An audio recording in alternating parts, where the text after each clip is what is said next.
Thanks for joining us for another episode of Love, Marriage, and Everything in Between Countertop Talk. I'm Chef Shan. I'm Mr. Official. And we're on episode 17. Episode 17 it is. How was your week? It was good. It was good. Nothing eventful happened, just normal day-to-day things. But it was a good week. No drama. For me, it's been a great week. We know everybody hates insurance, but in the state of Maryland, there's a rate decrease. That's great news. Yeah, we got news of that. So that's great for customers all over because rates have been out of this world. And I love my customers, man. My customers have been through it. You know, a lot of people think that when you own an agency, you are actually making rates. Like you're like, okay, Lester Brown is paying $800 every 6 months. Let me make it $960. And that's not the case. So I've been in my own, I've owned my own agency since 2016. I think this is the first rate decrease that I've seen. Really? I thought rates were decreasing until COVID, and that's when it was going up. No. Okay. So it was happening prior. I opened in 16 in August, and I know 17 was the first time we experienced a rate increase. And I'm like, whoa, what's happening? I wasn't really familiar. So that's great news for drivers in Maryland. So what about the homeowners? Are they want to see some relief as well? Well, that's with their homeowners policy. That's for auto, not for homeowners. But usually homeowners is like they go off of the inflation index. So like as materials go up, you'll see an increase in your policy as far as coverages, not so much the price like you will auto. Okay. But either way, I'm sure there's a lot of drivers in Maryland that's going to be ecstatic to hear that rates should be coming down. Absolutely. So. That's a good look. It is. It is. So this week, it's going to be a little different. You are going to be providing us with the topics. Okay. So what do you have for us starting us off? I know you want to start talking about some news or what's going on in the media. Yeah. Instead of doing an icebreaker. Absolutely. Just to, we'll continue to elevate each week. So do we have a name for this? Right now it's the first thought. The first thought. Yeah, the first thought. I like that. So I like that, brother. This week for the first thought. Silly. This week for the first thought. Great news coming across for Coach Prime. He kind of kept it secret that he was in a battle with cancer. He had a tumor on his bladder and he's went through surgery and he is successfully, I believe it's in remission because they physically removed it. But the key thing in that is that he said he went to the doctors for something else and they discovered that tumor. So when I was listening to an interview with him and Chris Carter, which is an ex-teammate of his, and he was saying he fought this thing. I mean, he sounded just as inspirational as he always does. And he was just saying, if I can get one guy to now go to the doctors because of what I went through, he said he's done his job. And I think that's a great point because a lot of men don't like going to doctors. That's true. A lot of men. And it's something, I was one of those guys being young. I was one of those men younger as a young adult. I was kind of going to a clinic, I'm going to give you credit, but I'm going to lead into that after you make your point. But don't put yourself in that box. Yeah, but I'm saying I understand that as men, the mindset is like, we'll deal with it. But why men do not want to go to the doctors? I know for me, younger, like I said, I went to a clinic when I should have been going to a doctor. You didn't go to a clinic. You went to a dermatologist, but at least you did seek help. Right, I did. And at that point, I thought doctors were doctors, right? But to me, it was just like, when you're young, you think you're invincible. You think that, especially most men who have played sports, athletes, you're in the best shape of your life, 19, 20, 21. You feel like that you are immune to everything, contrary to what your parents tell you. So I know for me, I didn't like going into big buildings. Like, got to go to this floor, got to go here. I know it sounds crazy, but that's how I felt. But I just think a lot of men feel like I'll deal with it as it comes. So for those men that are viewing, it is very important to get your physicals every year. I'm like 3 months late on mine, but I've scheduled that for the month of August. So it's just very important for us to stay on top of our health. Yeah, I totally agree. You know, for men, you know, you hear a lot of talks where men are going through things and they find out late because they're not getting checked up, you know, regularly, especially in the African American community. You know, when you reach a certain age, you have to get certain things done. So you have to get your colon screening and things like that when you reach a certain age. Is that 45 or 50? 40. It's 40? Okay. And most men definitely ain't doing that. And yeah, I get it, but if it could save your life, you gotta do it. You gotta get it done. So just start off with just finding a primary care provider. Just make that initial step. Because, you know, we need you. We need our men here. To hear women say they need us. Yeah. That's good to hear. Men, you know, we hit the age where we know more than what we did when we were young men. So we know exercise is important for longevity. Eating right? Eating right is just as important, if not more important than exercise. You know, there's a lot of data out about, I'm not going to go into different diets because people have different palates and different beliefs, but there's a lot of information out about the things we eat, processed things, sodas, and there's supplements that we should be taking to enhance. So it is possible. And I can say this for myself, like a lot of people that I see, that I went to high school with, that I see online, they are reverse aging, you know, and that's good to see. That means that people are taking care of yourself. When you see somebody that's in their 40s, they look just as good, if not better, than somebody in their 20s. That means you're living right. You're doing something in your life. Yeah, and you do see a lot of guys, you know, are looking good. They're drinking water, like you know, Method Man. You know, they're exercising, and that's good to see. Look like Method Man. Well, I say Method Man because you know he always say, "Minding my business, drinking my water." Oh, so, I didn't know that. Yeah, but so that's smart. Yeah. Yeah, so. I think that's what we need to get guys to do. Like in the household, if your man ain't working out, let's get him on the treadmill. Let's get him to the doctors, you know, just changing what you have been taught when you were younger is going to give you an opportunity to live a longer life. Yeah. And I'll add this too. I know as a man, for me, it was challenging because like when you have a family and you're raising kids, your time goes out the window. So you're not as active. So for those guys that have children that are graduating high school, in college, like this is your time to really get back on what you were doing. Exercising, taking care of yourself, going to play basketball, golfing, coupled with hitting the gym. You know, it's time. You know, our kids are older now. We were there for the most important part of their life, which is grooming them to the adults that they are today. But now it's our job to make sure that we extend our longevity by doing the right things and treating our body like the temple that it is. Absolutely. Absolutely. So topics this week. Is there anything you want to say? I want to make sure I'm giving you the floor and giving you your time to speak, Queen. Isn't that nice? Yeah. Isn't that make me feel so special? No, I'm just going to go off of what you want to provide for us. Okay. So in my brief IG time this week, I saw an article out of Maryland that said a taxi company that had a van that was missing for 7 years was pulled out the inner harbor. So anybody from Baltimore knows that like there's so many myths about the harbor, and that van that they pulled up actually had one deceased person in it.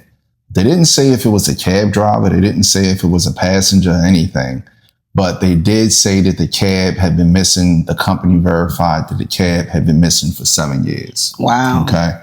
And now I even heard like the mayor was swimming in the harbor. It's been a recent event. I don't know too much about it, but I can't imagine anybody living in the harbor. If you're not from Baltimore, Swimming. Yeah, swimming in the harbor.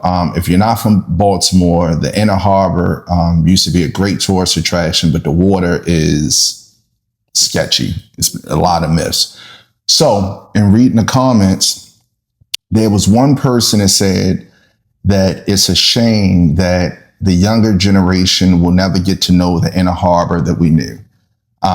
Where you can go down there. There was a chocolate making factory, Phillips Seafood. You go down there for fireworks, crab cakes, great tourist attraction, the Galleria, which was a mall, one of the tallest buildings. Well, not one of the tallest buildings downtown, but a taller building that is downtown. You take your children there for different holidays to see fireworks and things like that. And they said it's a shame that the politicians have robbed the city as well as tourists of having a benefit of going down to the harbor, because now that area is not the best area. And you're taking a lot of risk going downtown. While there's still great businesses down there, it can get dicey. Mm-hmm. It can get dicey. So you and I had a conversation about that, just about, and I think this occurs in most cities where you have the tourist attraction. Downtown is usually the nucleus for most people that are out of town. Right. And in Baltimore specifically, where we were born and raised, that's true. It's really not a main attraction in Baltimore City anymore. What's your thoughts on that? Well, I in my opinion, things that have occurred has led up to this. So you have people that have lived in their home for years that has been forced out due to gentrification. You know, that whole area of Oliver and Broadway. You know, you have corporations buying the homes, buying, you know, people that's born and raised and native for Baltimore, buying them out. You have a lot of corporations that are buying homes and renting them out at high rates where people can't even afford to live in the city anymore. Lots of violence. A lot of people are being migrated into the counties. So I think this is a tale of not just Baltimore City, but multiple cities across the country, would say urban, you know, cities. You know, it's just not affordable to live there. Also, you know, when we was living in Baltimore, we was living in the county, the taxes in Baltimore City were higher than in Baltimore County. So they found ways to push people out, whereas though people that look like you and I, it's not even affordable to live in the city, okay, to have ownership. Now, I do feel like everything is going to come back to the harbor. They are making plans to, you know, have new developments and everything like that down where the harbor place is. But Baltimore is making major moves. They do have a lot of things happening now, not in that particular area, but they do have the peninsula, which is booming. They have luxury apartments. You have the Under Armour there. Slutty Vegan has a restaurant there. You have Rye Street, which is a big place where you can hang out, bring your kids, and is off the water. So things are happening in Baltimore City. However, going to your point, politicians are always going to do what politicians do. And that's just across the board. I agree with that. And you made a key point about gentrification, because there are parts of, what is that area called, where the Under Armour facility is, and Slutty Vegan and everything? Yeah, is that the peninsula? I mean, when we was growing up, we called that area Cherry Hill, but I think now they call it Port Covington. Right, Port Covington. So you made a good point about gentrification, because when we were there recently, we've seen what they've done in that area, Port Covington. It is a nice area to hang out. Nice. But I guess the concern for me is that while we're gentrifying the city, we are renovating buildings, we're giving the areas a facelift, we aren't gentrifying the population. So what I mean by that is that I feel like, you know, and it just, a spade, you got to call a spade a spade. With these politicians, they say what they need to say to get in office. And then when they get in office, they fall short. My thing is under promise and over deliver. Right. I always say that in business. Okay. So these children, there's no rec centers like that anymore. There's no rec centers. There has not been an investment in like new rec centers or remodeling rec centers. Basketball courts are scarce. Okay. You can still go down the park to hoop. You know, I think Dorsey Road is still popping. You still Federal Hill, still they did do the court over there. And I think Under Armour did that. But there's no activities for the younger generation. So, well, Mayor Brandon Scott, he has made some provisions where so he is keeping certain, you know, rec centers open later. He cleaned up Lake Clifton Pool, making sure that the pools are open. That's true. And also it has been a report that the violence in Baltimore has been reduced because of some of his actions that he has taken to make sure the youth have something to do. So I do think that he is making more progress, and to give him his flowers, I think he's able to relate since he is a younger mayor. So he is able to relate a little more.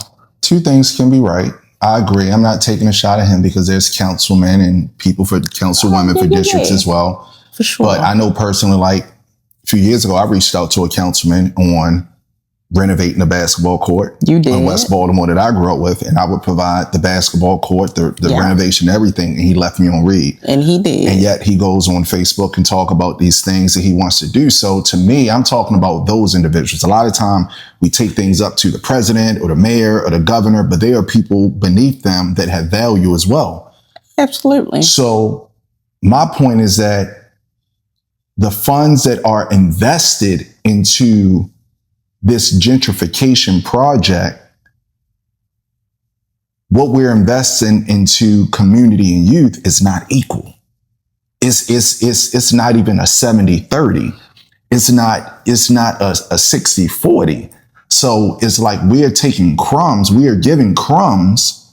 And because those crumbs look better than what we had previously, it's like, oh, well, this is being done. And that's disheartening for me because, you know, like you said, this happened in a lot of urban areas across the country, but I believe in a small city, big dreams. You know, I was a boy in Baltimore that dreamed big. You were a girl in East Baltimore that dreamed big.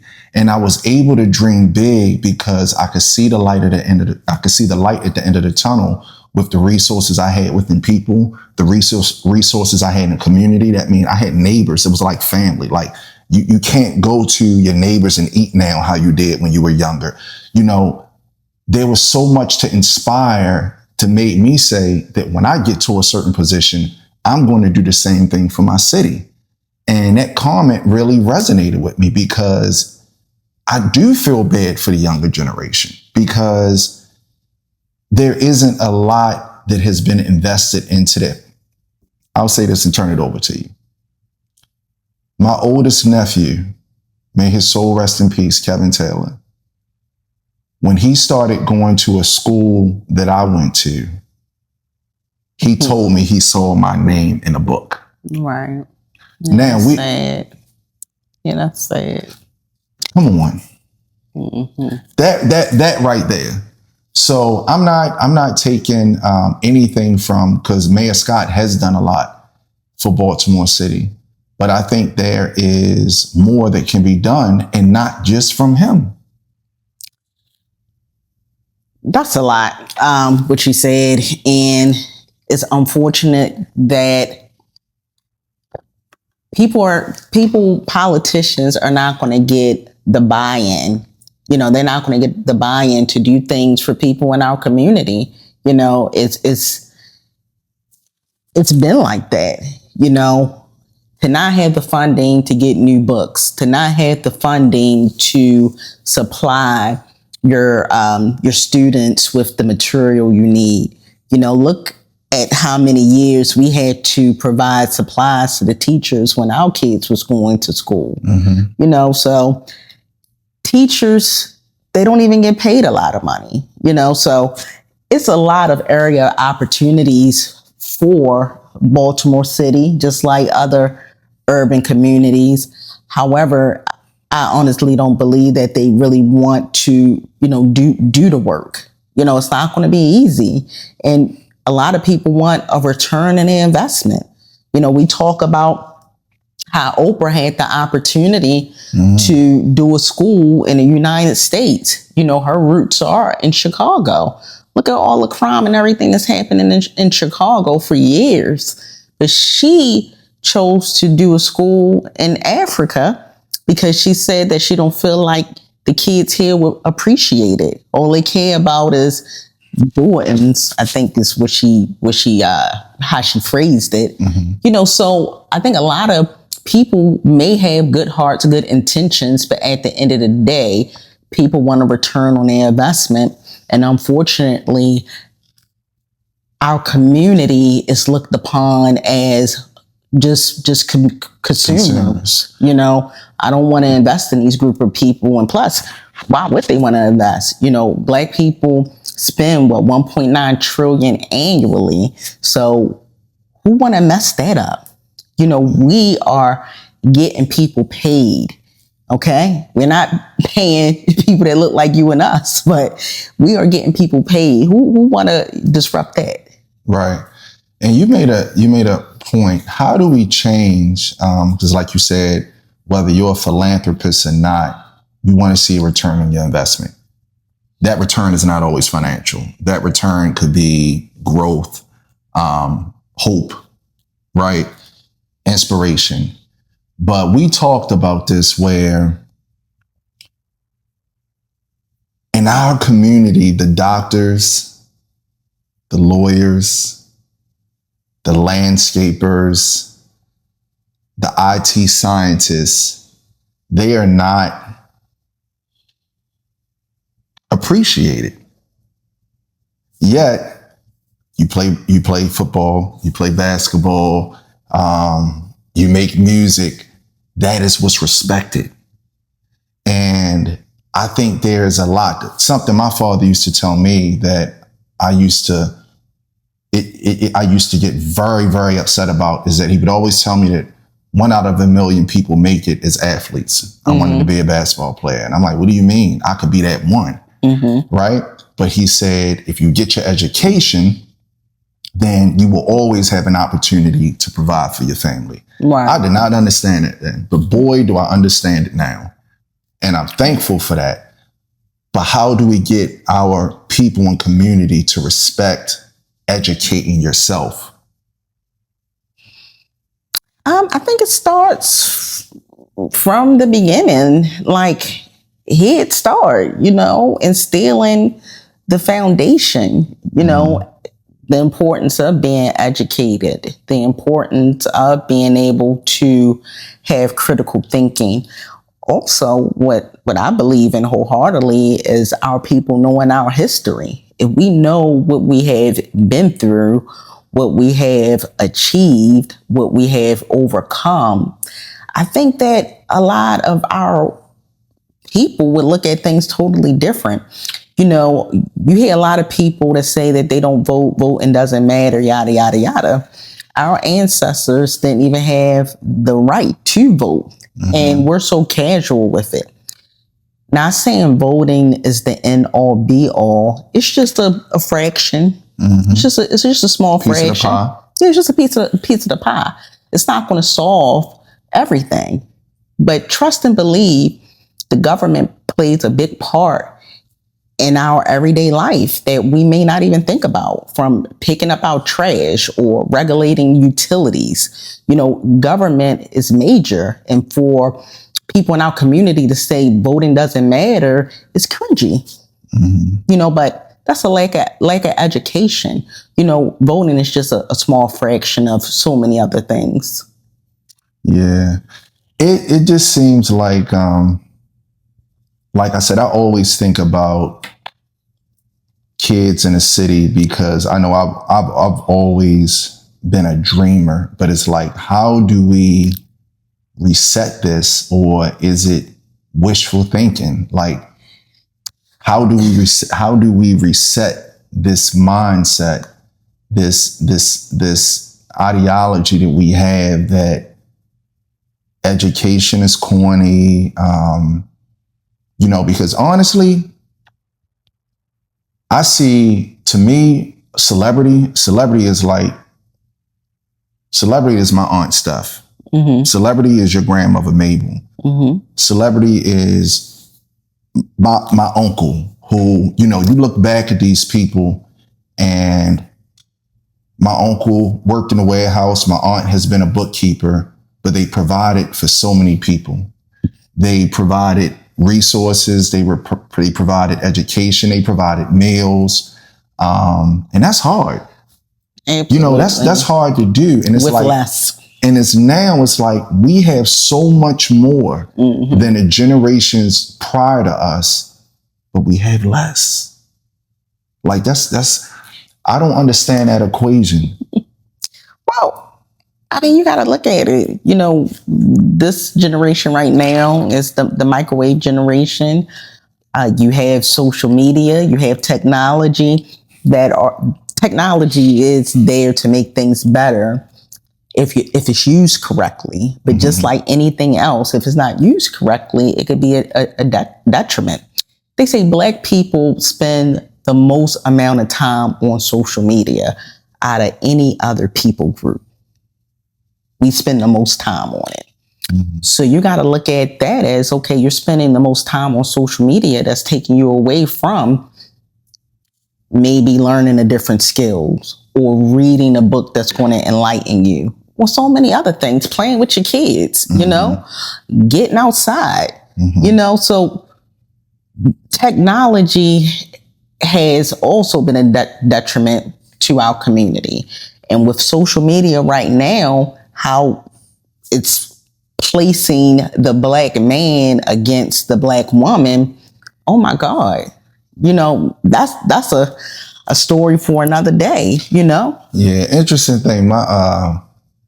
My father, my old man, I think this was 2002, 2001, beginning of the cell phone. This is still doing a two-way pager. Now, I'm telling our age now, but this is doing a two-way pager phase. And I had the slim Sprint phone. It was like this wide. It was like this long. It had the long antenna, but it was chills, right? It was one of the slender phones, because phones was more bulkier, but it was slender.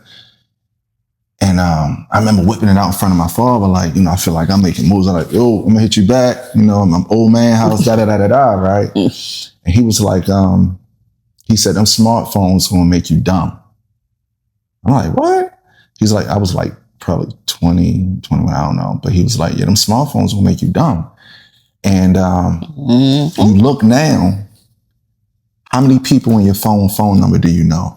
I mean, in your phone log, do you know? Yeah, not a lot. I know your number. I know my sister number, and I know our oldest son number. I don't even know our youngest son number by heart, because he didn't had his phone changed so many times. So, Lord, hopefully I'll never even go. I just know it began with 667. Yeah. So, shout out to the people that have never changed their phone numbers since back in the day. But that's you, my oldest sister, you guys had the same phone number. Right. Yeah. Yeah. So, yeah, technology has played a role, but, man, it would just be good to see, that Black excellence. We're seeing Black excellence still, but I would like to see it more, and I would like to see less toxicity and, more togetherness. That might be wishful thinking.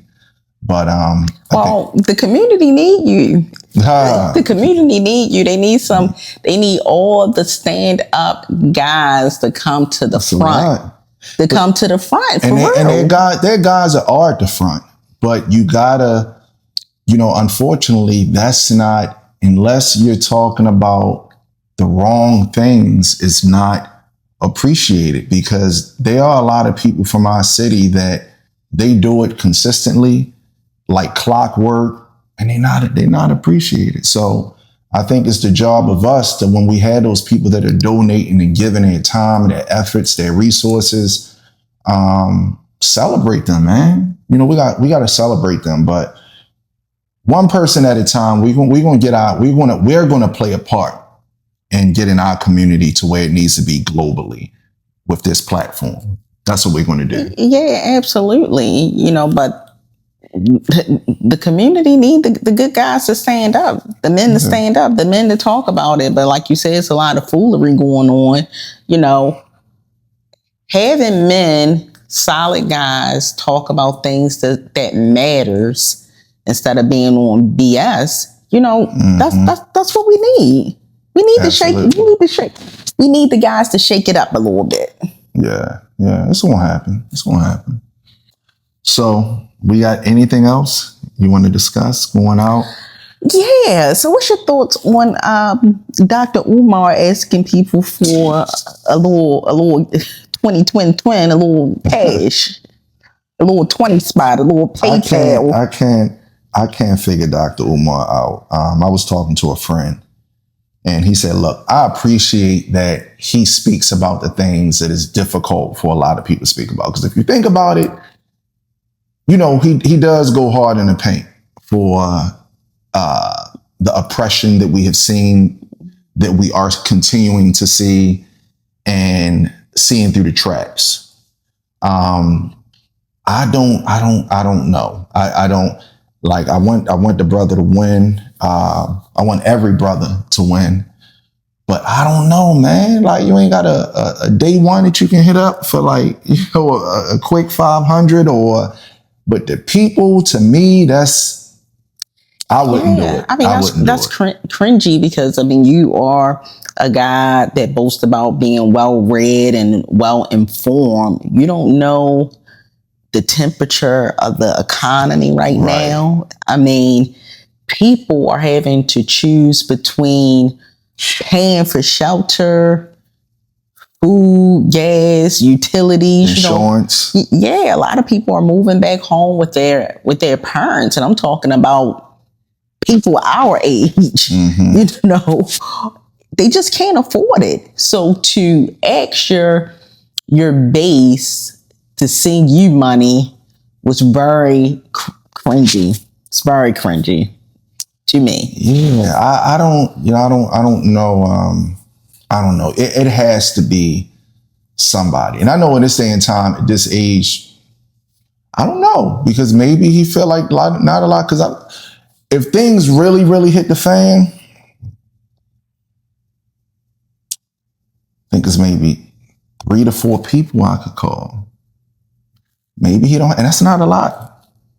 That's not a lot that I would be comfortable calling. I would not call, but I'm saying if things really hit the fan, is maybe 3 to 4 people I'm comfortable calling. That's a lot of people. I mean, for me, it's one. I had one person. So if you had 3 to 4 people, that's a lot. You think that's a lot? 3 to 4 people to call. If you're in a jam, people have 0 people to call. Right. But that's what I'm saying. To his defense, maybe that's the situation, because that's realistic in this day and time. And him having, I don't know, how many followers do he have?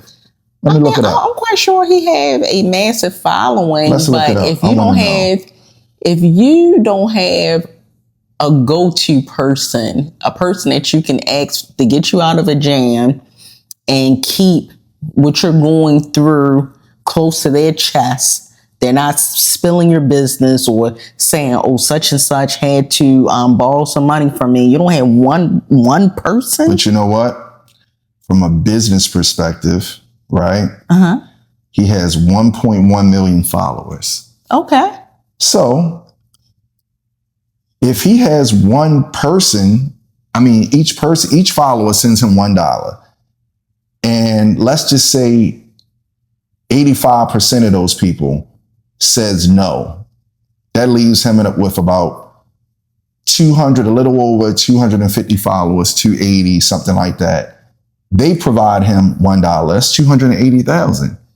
Yeah, that's true. So, I mean, I guess looking at it from that perspective, it's cringy. I mean, it's cringy. It's cringy. It comes off as just not being self-aware of what's going on in the world, and you don't have no other assets. I mean, you are a businessman that has multiple accounts, different places. Mm-hmm. So you got this one account that's frozen. No, he's saying the account for the school is frozen and his personal account.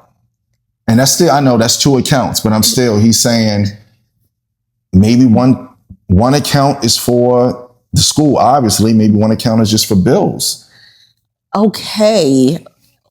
A person of his stature, he has two accounts. He has a personal account, right, and he has a business account. Right. Come on. Yeah. How are you leading anyone, sir?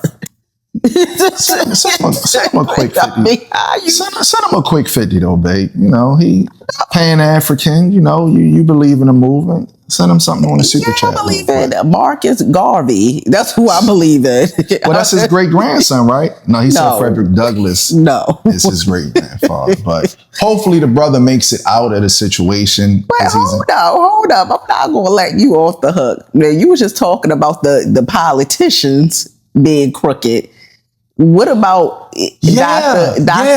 I mean, look. Come on. I hope this school comes to fruition, because I truly think it's a dope idea, and it goes to what you said. Other ethnicities put their children in schools that align with their ideals pre-K. Yeah.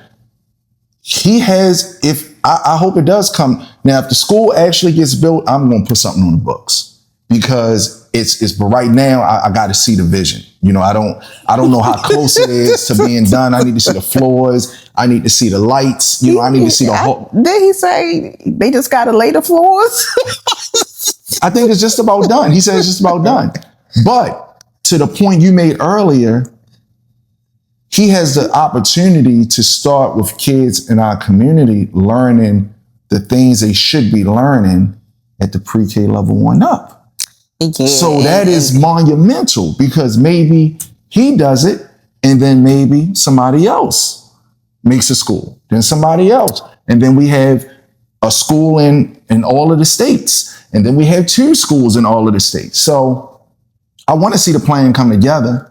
I do want to see the plan come together, but if he is misusing those funds and misappropriating those funds, you know, that's a problem. And that's why I haven't contributed. I was close one time. I was listening to something like, yeah, you got it. And I was going through the Zelle and everything. He said something and I was like, I'm going to wait a little bit. So, yeah, but he has a huge following. 1.1 million followers. Yeah, he has a huge following. And like you said, you know, if he's doing a call to action for his fan base, you know, even if, you know, like you said, 80% just give $1, you know, so that right there, you know, is he taking advantage of his community? Would we call that a black on black crime? Allegedly. I mean, that's just difficult, because when you start asking people for money, people want to know what you're doing. It's like, you know, you've had somebody ask you for funds before and they don't want to tell you what they're doing with it. So he puts himself in a situation where, like, but he said what he would do with it. He says that, but people are going to want to see too, though. Like, and that's where it starts to be like too much. I don't know if you giving to me is worth me feeling like I'm a slave to you because you've given me something. Yeah, honestly, I don't think Dr. Umar I don't think he cares. I mean, he just want a quick come up right now. A quick come up. Yeah. You know, so use your judgment. I'm not saying, if God is telling you to send the money, but just use listen to God. Use your judgment. Yeah. So, I mean, I don't know. I think we hit all the topics. Okay, good job with bringing in topics. Yeah. I had to do something this week, Yeah. So I'm gonna share this. Okay. My apologies putting you on the spot, but I know what you talked about is very close to your heart. Mm-hmm. You had aspirations of being in the political field. I did.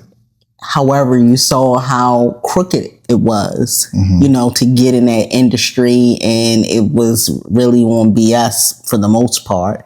It's really not about the community. So I do want to give you your flowers because you do things in the community. Thanks, babe. You're always pushing the narrative of helping out and educating. Used to have a basketball team, so you're constantly doing things. Not just the team, but fully funded. Yeah, fully funded. Yeah. You don't do anything sloppy, but I'm just saying, let me give you your flowers and just say thank you. I appreciate it. Appreciate it, babe. Because it takes a lot. Not only does it take money, but it also takes time and effort. So I appreciate that. So keep, you're not in that political realm, but keep doing what you're doing because you're still impacting people. I appreciate that, and I will. And I think that's our duty. Absolutely. Like you said, when you grow up in a small city like Baltimore, I don't care if you grew up in Baltimore, Houston, New York City, riding on those buses, public transportation, driving through your city from west to east to go to school, you see different things. That always inspired me. Like, I would make this building like this. I would make this street like this. I would put, I've always been a dreamer. And I mean, to end it on an official moment, I think that it's important for us as adults to continue dreaming, because when you stop dreaming, you stop growing. That part of us when we were kids that we just didn't know enough, when a lot of the things that we aspired to do, I think that's what gave us like that boost and that adrenaline to try to accomplish everything we could. So for me, and I ask other men that are pivotal in their community as well, allow that kid to send you to continue to dream, because as long as you wake up, as long as you're still breathing, you still have a purpose. And our purpose is definitely to have longevity, taking care of ourselves with our health, but also pouring back in our community so that when we are gone, we still leave our footprints on this earth. Well said, brother. I appreciate it. Okay, so until next time, stay safe and stay blessed. Check out our other videos. Check out our shorts. Subscribe. Let's grow this channel. Until next time, we'll see you next week.